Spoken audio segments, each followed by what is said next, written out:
Hi everyone, I hope કે તમે બધા મજામાં રહેતા હશો. ભણતરની સાથે સાથે આનંદમાં રહેવું પણ બહુ જરૂરી બાબત છે.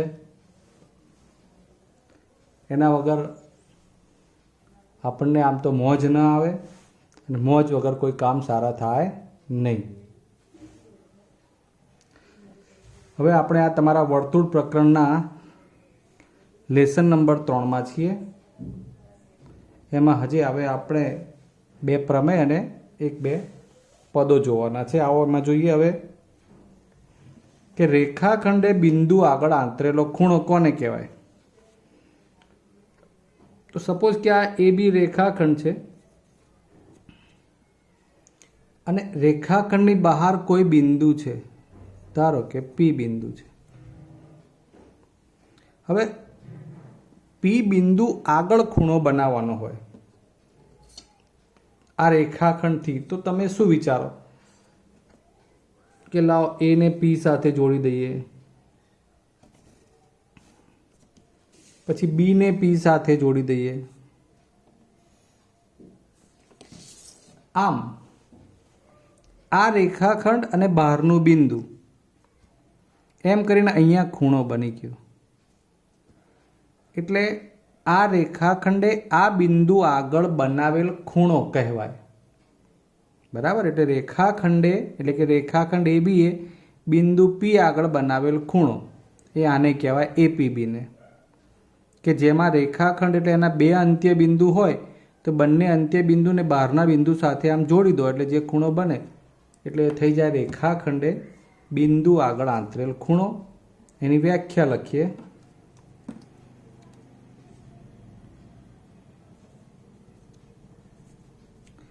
આપેલ રેખાખંડની બહારના બિંદુને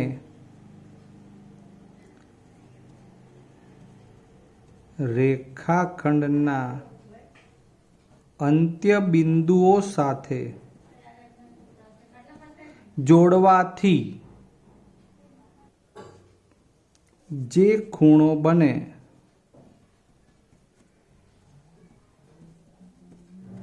તે ખૂણાને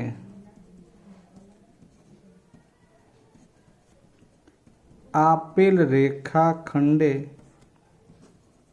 તે બિંદુ આગળ બનાવેલ કે આંતરેલ ખૂણો કહેવાય.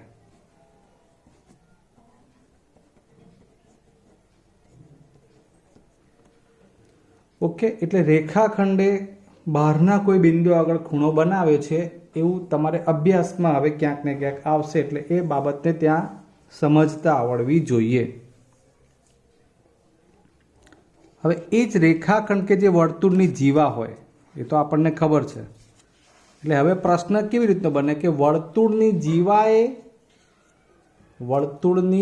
જીવાએ કેન્દ્ર આગળ આંતરેલો ખૂણો.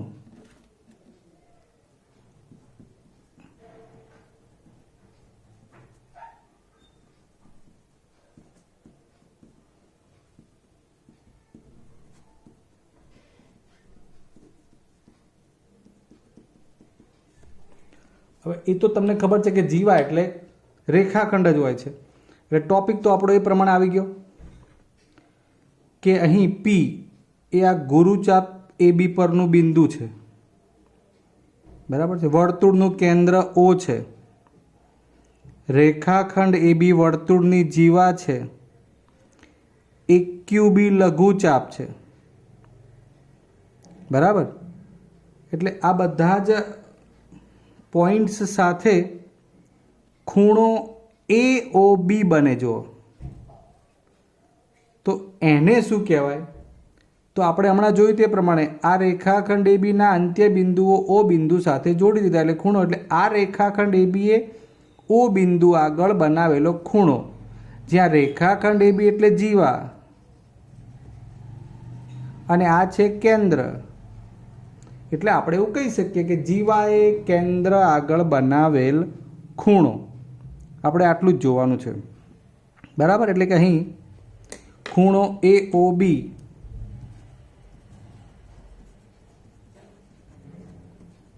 એ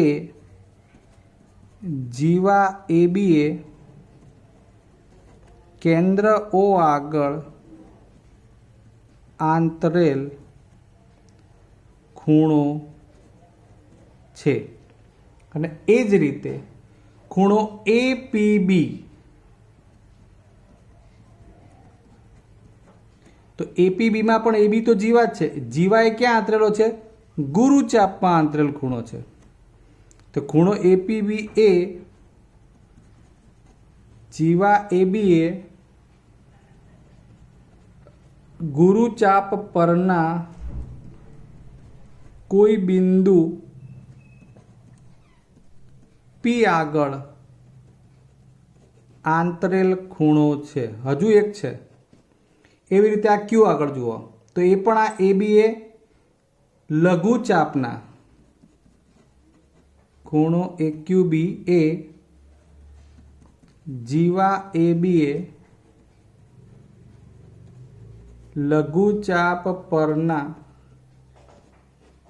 કોઈ બિંદુ એટલે કે Q બિંદુ આગળ Q બિંદુ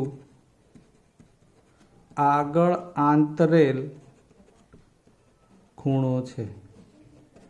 તમારે સમજવું જરૂરી છે કે રેખાખંડથી એક કેન્દ્ર આગળ ખૂણો AOB બન્યો જે જીવાએ બનાવ્યો, ગુરુચાપમાં ખૂણો APB બન્યો, લઘુચાપમાં AQB. આ બધી જ બાબતો બોલતા સમજતા આવડવી જોઈએ. અને હવે આપણે લઈએ પ્રમેય નંબર 10.1.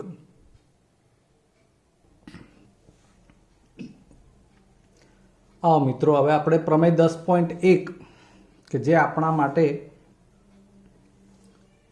દાખલાઓમાં પણ ઉપયોગી પરિણામ હશે અને વળી પ્રમેય વિભાગમાં એને પ્રમેયમાં પૂછવાનું હોય તો પણ ઉપયોગી છે. એનું ટાઇટલ એટલે કે પ્રતિજ્ઞા કંઈક આવી છે કે વર્તુળ કે જે એકરૂપ વર્તુળો હોય અથવા કોઈ એક વર્તુળ હોય. આનો અર્થ તમારે એવું કરવાનું છે કે બે એકરૂપ વર્તુળો હોય અથવા એક સિંગલ વર્તુળ હોય તો એમાં એની સમાન જીવાઓ વર્તુળના કેન્દ્ર આગળ સમાન ખૂણો આંતરે. એટલે શું? તો પહેલાં હું તમને સમજાવું કે જીવાઓ સમાન, જેમાં મેં AB જીવા આપણે એને કહીએ છીએ કે જે રેખાખંડના બંને અંત્ય બિંદુ વર્તુળના બિંદુઓ હોય. એટલે A અને B બંને વર્તુળ ઉપર છે, C અને D બંને વર્તુળ ઉપર. એટલે આ બે જીવાઓ છે અને એ આપણે સમાન લેવાની છે એટલે આ પક્ષમાં આવે. આ જીવાઓ સમાન છે એવું આપણે બતાવીએ. પહેલા આપણે એટલું જ લખીએ પક્ષમાં.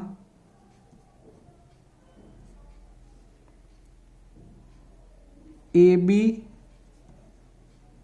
અને CD એ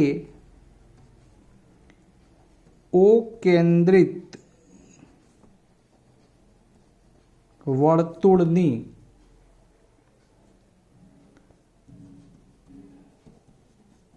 સમાન જીવાઓ છે. હવે સાધ્ય તો શું સાબિત કરવાનું છે? દરેક બાબતની ખબર પડે. જીવાઓ સમાન છે એવું આપી દીધું કહેવાય તો એ વર્તુળના કેન્દ્ર આગળ સમાન ખૂણા આંતરે. જે હમણાં આપણે થિયરી જોઈ કે કેન્દ્ર આગળ ખૂણા આંતરવા. આ જીવા AB એ પહેલાં તો ખબર પડવી જોઈએ કે કેન્દ્ર આગળ ખૂણો કયો બનાવે. તો એ રેખાખંડના બંને અંત્ય બિંદુ હું કેન્દ્ર આગળ જોડી રહ્યો છું. A અને B ને કેન્દ્ર આગળ જોડી દઉં એટલે જે ખૂણો બન્યો AOB, આ ખૂણો એ આ જીવા AB એ કેન્દ્ર આગળ બનાવેલો ખૂણો કહેવાય. એ રીતે C આગળથી O આગળ જોડીએ અને D થી O આગળ જોડીએ. અર્થાત CD એ જીવાએ કેન્દ્ર આગળ બનાવેલ ખૂણો COD વંચાય અથવા DOC પણ O બિંદુ વચ્ચે આવે. એટલે એ બે ખૂણા એકરૂપ થાય એવું લાવવાનું છે. અર્થાત ખૂણો AOB બરાબર ખૂણો COD. આવું તમારે સાબિત કરવાનું છે. લાલ પેન તમારે ક્યાંય વાપરવાની નથી. નેક્સ્ટ હવે સાબિતી.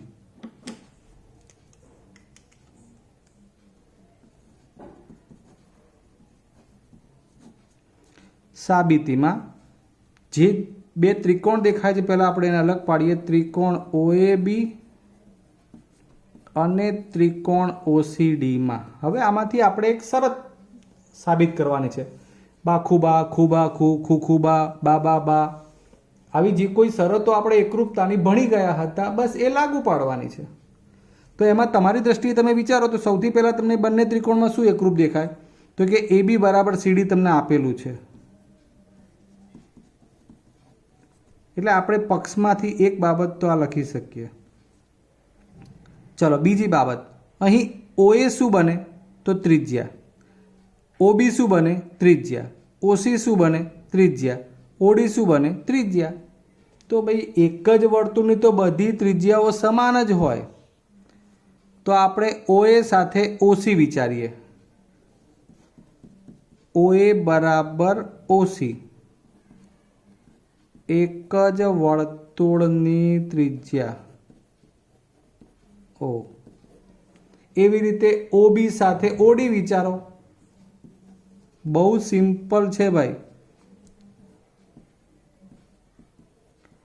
એક જ વર્તુળની ત્રિજ્યાઓ. ડન. હવે બંને ત્રિકોણમાં મેચ કરો તો ખબર પડે કે આ OA સાથે તમે OC લઈ લીધું, OB સાથે OD. ભલે અલગ અલગ નિશાન આપ્યા પણ આ ત્રિજ્યાઓ છે એટલે સમાન જ બતાવવાની, પણ મેં આના પેરેલલ બતાવવા માટે કે આ સાથે એમ આ ત્રિકોણની ત્રણેય બાજુ એ આ ત્રિકોણના અનુરૂપ ત્રણ બાજુ સાથે એકરૂપ થઈ ગઈ. એટલે હવે આપણે એવું કહી શકીએ કે બા શરતને આધીન આ બંને ત્રિકોણો એકરૂપ થાય. માટે ત્રિકોણ OAB એકરૂપ, આ એકરૂપનું નિશાન થયું. ત્રિકોણ OCD બા આ લખવું જરૂરી, એના વગર માર્ક્સ નહીં મળે.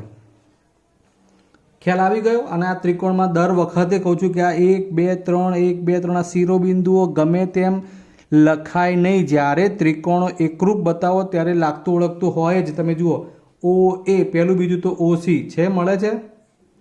AB તો CD જીવાઓ છે એકરૂપ, એ આવતું જ હોય. એટલે ભૂલ નહીં કરવાની, બધી બાબતોની ચર્ચા કરું છું, ધ્યાનથી સમજવાનું. અને માટે CPCT એ તમને કહ્યું છે મેં કે જ્યારે બે ત્રિકોણો કોઈ એક શરતથી એકરૂપ આવે એટલે એના અનુરૂપ 6 અંગોમાંથી જરૂરિયાત મુજબ કોઈ પણ અનુરૂપ અંગને એકરૂપ લઈ શકાય, એને CPCT કહેવાય. તો CPCT અનુસાર આપણને જે જરૂર છે એ ખૂણો બતાવવાનો છે. આ AOB તો COD આવો જોઈએ. જુઓ A પછી O અને B તો C પછી O અને D. એટલે કે ખૂણો AOB બરાબર ખૂણો COD, CPCT. બસ થઈ ગયો પ્રમેય સાબિત. કઈ મોટી વાત છે નહીં. ક્લિયર? તમારી સમક્ષ આખો પ્રમેય લખીને બતાવ્યો છે.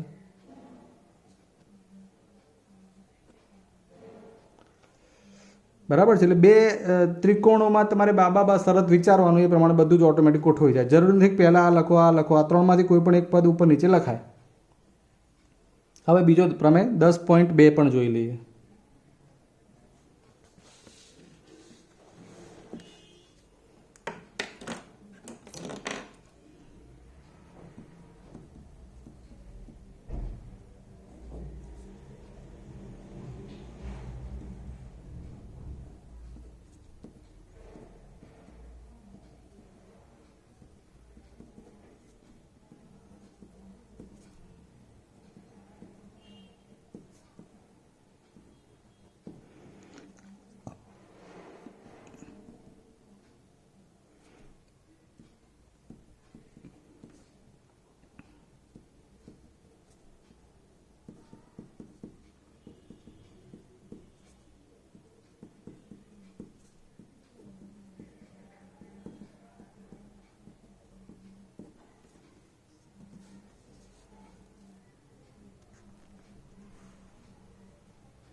મિત્રો પ્રમેય 10.2 જોઈએ હવે.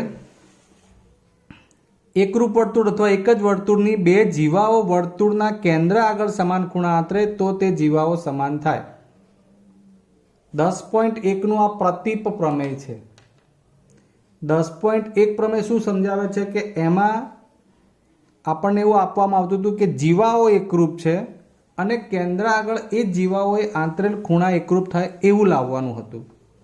જ્યારે અહીંયા તમને કેન્દ્ર આકૃતિ ઉપર જોવો તો ખબર પડે ઓ કેન્દ્રિત આ વર્તુળમાં AB અને PQ જીવા લીધી છે. AOB અને POQ આ આપેલ POQ આપેલ ખૂણા છે એકરૂપ. બરાબર છે. એટલે કેન્દ્ર આગળ બે એકરૂપ ખૂણા તમને આપી દીધેલા છે AOB POQ. આ પક્ષમાં વાત થાય કે ઓ કેન્દ્રિત વર્તુળની બે જીવાઓ AB અને PQ જીવાઓ સમાન છે એવું નથી કહેવાનું. એમણે કેન્દ્ર ઓ આગળ આંતરેલ એકરૂપ ખૂણા AOP અને POQ છે. સાબિત શું કરવાનું છે કે જીવાઓ એકરૂપ થાય અથવા સમાન થાય એવું લાવવાનું છે. એટલે AB બરાબર PQ. સેમ આગળના જેમ જ બે ત્રિકોણ AOB અને POQ માટે ચર્ચા કરવાની. તો બંનેમાં તમને શું લાગુ પડે છે તો જુઓ AOB POQ એમ કરીને લખવાનું. હવે બંનેમાં તમે જુઓ તો OA અને OP ત્રિજ્યાઓ છે કે નહીં. OA OP એક જ વર્તુળની ત્રિજ્યા. પછી આપેલ છે ખૂણા AOB POQ આ બંને એકરૂપ પક્ષમાં આપેલ છે તો આ પક્ષ અનુસાર. વળી ત્રિજ્યા OB ત્રિજ્યા OQ એક જ વર્તુળની ત્રિજ્યાઓ તો સમાન જ હોય ગમે તેને જાણે કમ્પેર કરી શકાય. એટલે OB બરાબર OQ એક જ વર્તુળની ત્રિજ્યા. ક્લિયર. હવે કઈ સંગતતા એકરૂપતા આવે એ જોવાનું છે. તો આપણે જોયું કે અહીંયા બંનેમાં આ બે બાજુઓ થઈ એટલે ત્રિજ્યાઓ અને આ અંતર્ગત ખૂણો બન્યો. એટલે બાજુ ખૂણો બાજુ બાજુ ખૂણો બાજુ. આમ બાખુબા શરતને આધીન ત્રિકોણ AOB એકરૂપ ત્રિકોણ POQ બને. ખાસ આ બાખુબા એવું લખવું પડે તો જ વેલિડ. સમજાય છે. અને માટે હવે આ બે ત્રિકોણો બાખુબા શરતથી એકરૂપ આવી ગયા અને આપણને જે જોઈએ છે આનુરૂપ 6 અંગો એકરૂપ તમે હવે CPCT થી લઈ શકો કારણ કે ત્રિકોણો એકરૂપ લાવી દીધા છે. તમારે શું જોઈએ છે તો કે AB બરાબર PQ જે આવવું જોઈએ છે. પહેલું ત્રીજું AB પહેલું ત્રીજું PQ માટે AB બરાબર PQ CPCT. ડન મિત્રો. તો આજની થિયરી તમને ખબર પડી ગઈ. આપણે રેખાખંડે બહારના બિંદુ આગળ આંતરેલો ખૂણો એવું સમજ્યા. એ પછી વર્તુળની અંદર એ રેખાખંડ જે જીવાનું સ્થાન લે એ જીવાએ વર્તુળના કેન્દ્ર આગળ ગુરુચાપ પરના બિંદુ આગળ અને લઘુચાપ પરના બિંદુ આગળ આંતરેલા ખૂણા વિશે ચર્ચા કરી. અને પછી 10.1 અને 10.2 એવા બે પ્રમેય જોયા છે. બંને એકબીજાના પ્રતીક પ્રમેય થાય છે. એટલે આમ આજના વિડીયો લેસનમાં આપણે આટલી બાબતની ચર્ચા કરી છે. આવતી વખતે હજુ વધુ આમાં તો ઘણા બધા પ્રમેય પણ સાબિત કરવાના થાય છે. એટલે ઘણી થિયરીનો ભાગ આવશે. ક્લિયર. પણ જેમ જેમ ભણવાનું ચાલુ રહે થિયરી ચાલુ રહે એમ ખૂબ જ આનંદ સાથે ભણતા રહેવાનું. અને આશા છે કે તમે વિડીયોને લાઈક અને સબસ્ક્રાઈબ જરૂરથી કરતા રહેતા હશો. ઓકે. આવતી વખતે મળીશું. ત્યાં સુધી રજા લઈએ. જય હિન્દ.